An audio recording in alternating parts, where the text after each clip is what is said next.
चंद्रपुर का एकमात्र अंतर्राष्ट्रीय पुरस्कार प्राप्त polytechnic college Saumya polytechnic, committed to quality education. कई वर्षों से 100% रिजल्ट की परंपरा जारी। Excellent polytechnic in Chandrapur by MSB TE, SC, ST, NT, VJS, BC और DT के लिए शासकीय शिष्यवृत्ति अंतर्गत प्रवेश मुफ्त। उसी तरह OBC, ओपन, माइनॉरिटी और EBC के लिए शासकीय शिष्यवृत्ति अंतर्गत 50% छूट। विद्यार्थियों के लिए भव्य laboratory, library, computer lab, gym, canteen, AC hostel, swimming pool, खुला मैदान, बस सर्विस और भरपूर स्पोर्ट्स तथा cultural activities. So take admission today in 3 years engineering diploma course, Department of Civil Engineering, Department of Computer Science and Engineering, Department of Electrical Engineering, Department of Electronics and Telecommunication Engineering, Department of Mechanical Engineering,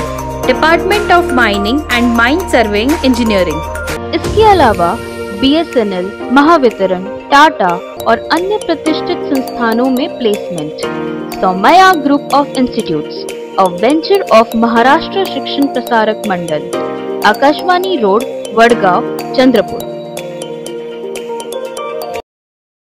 Maharashtra के सामाजिक न्याय मंत्री Sanjay Shirsat in दिनों एक viral video के कारण विवादों में घिर गए। इस वीडियो में शिरसाट अपने घर में बनियान पहने हुए बैठे दिखाई दे रहे हैं और उसके हाथ में सिगरेट है। सबसे चौंकाने वाली बात यह है कि कमरे के कोने में एक बैग रखा हुआ है जो पैसों से भरा नजर आ रहा है। ये वीडियो शिवसेना ठाकरे गुट के नेता और सांसद संजय राउत ने सोशल मीडिया प्लेटफॉर्म X पर शेयर किया, जिसके बाद राजनीतिक गलियारों में हलचल मच गई। वीडियो के वायरल होने के बाद संजय शिरसाट ने खुद सफाई दी और कहा कि वीडियो उनके घर का ही है, लेकिन उसमें दिखाई दे रहे बैग में पैसे नहीं बल्कि उनके कपड़े रखे थे। उन्होंने कहा कि वे दौरे से लौटने के बाद अपने घर पर आराम कर रहे थे और यही पूरी तरह से निजी क्षण था जिसे जानबूझकर सार्वजनिक किया गया। हालांकि इस मामले ने तूल तब पकड़ लिया जब शिवसेना के वरिष्ठ नेता भास्कर जाधव ने इसे केवल वीडियो लीक का मामला नहीं बताया बल्कि इसे सरकार के भीतर चल रही अंतर्कलह का नतीजा कहा। उन्होंने कहा कि यह वीडियो किसी अपने ही करीबी व्यक्ति ने रिकॉर्ड किया होगा। उनका आरोप था कि राज्य की 3 पक्षों वाली सरकार में अब एक दूसरे का पत्ता काटने खेल शुरू हो गया है। उन्होंने कहा कि धनंजय मुंडे का पहले पत्ता कटा, फिर जय कुमार गौरे की विकेट गिरते गिरते बची और अब संजय शिरसाट को घेरने की साजिश हो रही है। भास्कर जाधव ने यह भी सवाल उठाया कि यदि आयकर विभाग ने शिरसाट को नोटिस भेजा है तो क्या उन्हें वे पैसों से भरी बैग नहीं दिखी। उन्होंने पूछा कि सिर्फ नोटिस देने से क्या होगा जब कार्यवाही होनी चाहिए। एक व्हिडिओ संजय राऊत यांनी ट्विट केला, त्यामध्ये 2 बॅग आहेत। ते म्हणतात की एका बॅगेत माझे कपडे आहेत, दुसरी बॅग मला माहित नाही, त्याच्यात पैसे दिसतात। असं आहे की संजय राऊतांनी जो व्हिडिओ ट्विट केलेला आहे त्या संदर्भामध्ये संजय शिरसाट जर असं म्हणत असतील की एका बॅगेमध्ये कपडे आहेत ते माझे आहेत आणि दुसऱ्या बॅगेमध्ये काय आहे ते मला माहित नाही, पण ती बॅग त्यांच्या रूममध्येच आहे ना, मग त्यांच्या रूममध्ये असलेल्या बॅगेमध्ये सरळ सरळ पैसे दिसत आहेत आणि मग ते जर पैसे त्यांचे नसतील तर असं मला वाटतं की त्यांनी ते पैशाची बॅग आहे ती तशीच्या तशी कुठल्या तरी एखाद्या शिक्षण संस्थेला, कुठल्या तरी एखाद्या अपंग संस्थेला, कुठल्या तरी एखाद्या चांगल्या कामाला दानधर्म करून टाकावी। ही माझी बॅग नाही, हे दिसणारे पैसे माझे नाहीत आणि म्हणून हे पैसे मला मिळालेले आहेत, ते माझ्या लक्षात आलेले आहेत, त्यामुळे मी ह्या पैशाचा दानधर्म करतोय आणि पुण्य मिळवावं। ते म्हणतात की हा व्हिडिओ आहे हा पोलिसांनी काढलाय, पत्रकारांनी काढलाय, त्यांच्या जवळच्या कार्यकर्त्यांनी काढलाय की आणखी एका खास व्यक्तीने काढलाय, तुमचं मत काय? असं आहे ह्याच्यामध्ये की तुम्ही गेल्या या महाराष्ट्रामध्ये काय चाललंय, काय ज्या जनतेनं या महाराष्ट्रामध्ये या लोकांचं सरकार निवडून दिलं त्या जनतेला पश्चाताप होत असेल, व्हायला हवा।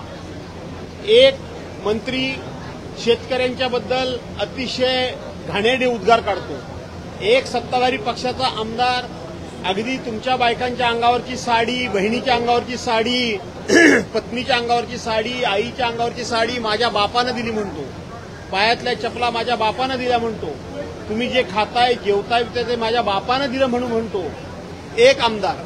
दुसरा एक जो मंत्री आहे भाजपाचा तो तर सगळ्या जाती धर्माच्या लोकांना वाटेल त्या घाणेरड्या शिव्या देतो, घाणेरड्या शिव्या देतो। एक आमदार आहे भारतीय जनता पार्टीचा, तो पवार साहेबांसारख्या एका सिनियर माणसाच्या कुटुंबाबद्दल काहीही बोलतो, काहीही बोलतो। एक आमदार आहे, मंत्री आहे, तो असा टॉवेलवर बसलाय आणि ते स्वाहा फट स्वाहा हम वगैरे वगैरे जे काय आहे अंगारा फुकण्याचं काम करतो. एक मंत्री आहे, तो आता तुम्ही बघताय की असा उघडा बंब बसलाय, हातामध्ये सिगारेट आहे, बाजूला पैशाची बॅग ओपन आहे. ही मस्ती सत्तेतून आली. ही मस्ती एकदम मोठ्या प्रमाणामध्ये जे यांना एकदम जो काही जनाभार नाही म्हणता येणार, परंतु मोठ्या प्रमाणामध्ये यांचे आमदार निवडून आलेल्यामुळं ही मस्ती आली आणि विरोधी पक्ष संख्येनं थोडा आहे आणि त्या विरोधी पक्षाचा आवाज सकाळ संध्याकाळ दाबला जातोय. त्यामुळे ही अशा पद्धतीची रोज महाराष्ट्राच्या अब्रूची लक्तर वेशीवर टांगली जात आहेत. एक यांची सत्ताधारी पक्षाचे आमदार म्हणते की वारीमध्ये डॉक्टर बाबासाहेब आंबेडकरांच्या घटनेचं प्रियांबल वाटलं म्हणून त्यांना नक्षलवादी ठरवते. अशा पद्धतीचं हे सगळं चालू आहे आणि म्हणून मला वाटतं की जनतेनं विचार करायला पाहिजे की आपण ह्यांना या ठिकाणी आणून काय केलं. सर, तो व्हिडिओ जर आपण बघितला तर संजय शिरसाट त्यांच्या बेडरूममध्ये टॉवेल आणि बनियानवर बसलेले आहे. त्या ठिकाणी त्यांच्या 2 बॅगा, 1 बॅग पैशांनी भरलेली आहे. अशा याचा प्रश्न आम्हाला तुम्हाला हा विचारायचा आहे की हा व्हिडिओ नेमका काढला त्याच्या. असं आहे की परवांच्या दिवशी धुळ्याला अंदाज समितीची बैठक गेली होती. 5.5 कोटी रुपये जमा झाली. किती रुपये? 5.5 कोटी रुपये. त्यातले 1,84,00,000 रुपये पोलिसांनी जप्त केले अनिल गोटेंच्या तक्रारीवरून. ते 1,84,00,000 रुपयाचा म्हणजे एका माणसाचा तो हिस्सा होता. मग उरलेले 5.5 कोटी रुपये कुठे गेले? 5.5 कोटीतले 1,84,00,000 रुपये जर दिसले मिळाले तर बाकीचे कुठे गेले? आणि म्हणून त्याचा व्हिडिओ कुणी काढला? यांच्या जवळच्याच माणसांनी कुणीतरी काढला असेल. याचा अर्थ यांची जवळची माणसं किंवा हे जे 3 पक्षाचं सरकार आहे, या 3 पक्षाच्या सरकारामध्ये एकमेकाचा पत्ता कापायचं काम सुरू झाले. धनंजय मुंडेचा पत्ता कापून झाला, त्याच्यानंतर जयकुमार गोरेची विकेट पडता राहिली आणि आता मला असं वाटतं संजय शिरसाटची विकेट पडली पाहिजे याकरता म्हणून त्यांच्या अंतर्गतच राजकारणातून हे सगळं घडतंय. काही दिवसापूर्वी संजय शिरसाट यांना नाही, इन्कम टॅक्सची नोटीस संजय शिरसाटनं आली, त्यांनी कबूल केलं. पण त्या इन्कम टॅक्सच्या लोकांना ही उघडी बॅग दिसत नाही का? ती कशी दिसत नाही? नुसती नोटीस देऊन कशी भागतात? ज्यांच्याकडे पैसे नाहीत ते दिसतात आणि आहेत त्यांना दिसत नाहीत. ओके,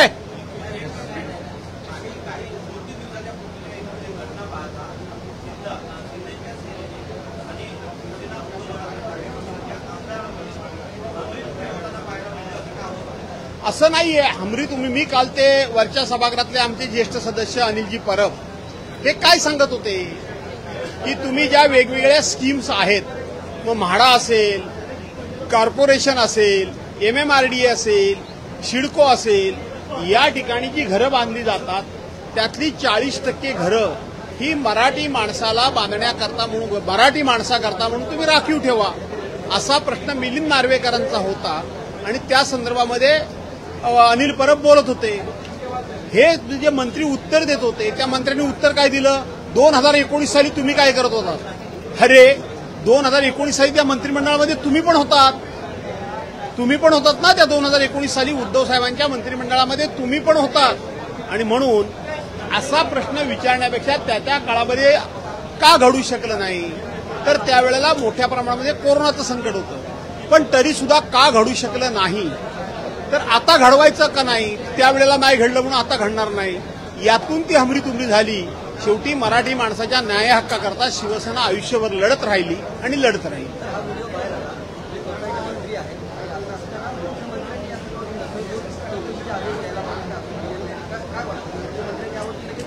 असं आहे की परवांच्या दिवशी त्या हॉटेलच्या संदर्भामध्ये मुख्यमंत्र्यांनी चौकशी लावलेली आहे.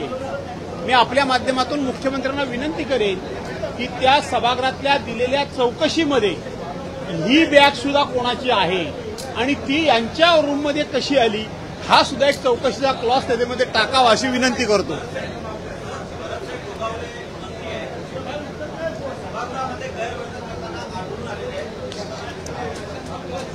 नाही, तुम्ही ह्यांच्याकडून सभ्यतेच्या काय गोष्टींची अपेक्षा करता? मी मगापासून तेच सांगतोय. सभ्यतेच्या गोष्टी काय करता तुम्ही? ह्यांचं त्यावेळेला सगळं असं काय सगळं चांगलं छान दाखवलं. आणि महाराष्ट्रातल्या जनतेवर गारुड घातलं. आज तुम्ही खऱ्या अर्थानं यांची गुंडगिरी असेल, यांचं जे गैरवर्तन असेल, यांचा भ्रष्टाचार असेल, यांचं असभ्य बोलणं असेल, यांचं असभ्य वर्तन असेल, हे सातत्यानं दाखवावं अशी मी तुम्हाला विनंती करतो. अब सफल करियर पाने के लिए इंजीनियर बनना हुआ और भी आसान. MSPM Somaiya Group presents its first engineering college, Somaiya Institute of Technology, Chandrapur, approved by AICTE, New Delhi and Government of Maharashtra. जहां 2025 से 26 सेशन की B.Tech में विभिन्न ब्रांचेस के लिए एडमिशन शुरू है, जैसे कि computer science and engineering, computer science and engineering, data science, computer science and engineering, cyber security, artificial intelligence and machine learning, electrical engineering और mining engineering, scheduled caste, scheduled tribes, nomadic tribes, विमुक्त जाति, special backward class and denotified tribes के लिए free admission against government scholarship. OBC open category के लड़कों के लिए 50% छूट against government scholarship, minority scholarship और EBC scholarship. Hi, I am Sakshi Pisalpure from AIML branch from Somaiya Institute of Technology. Admission के लिए आज ही संपर्क करें. Somaiya institute of technology, Akashvani road, Wadgaon ward, Chandrapur.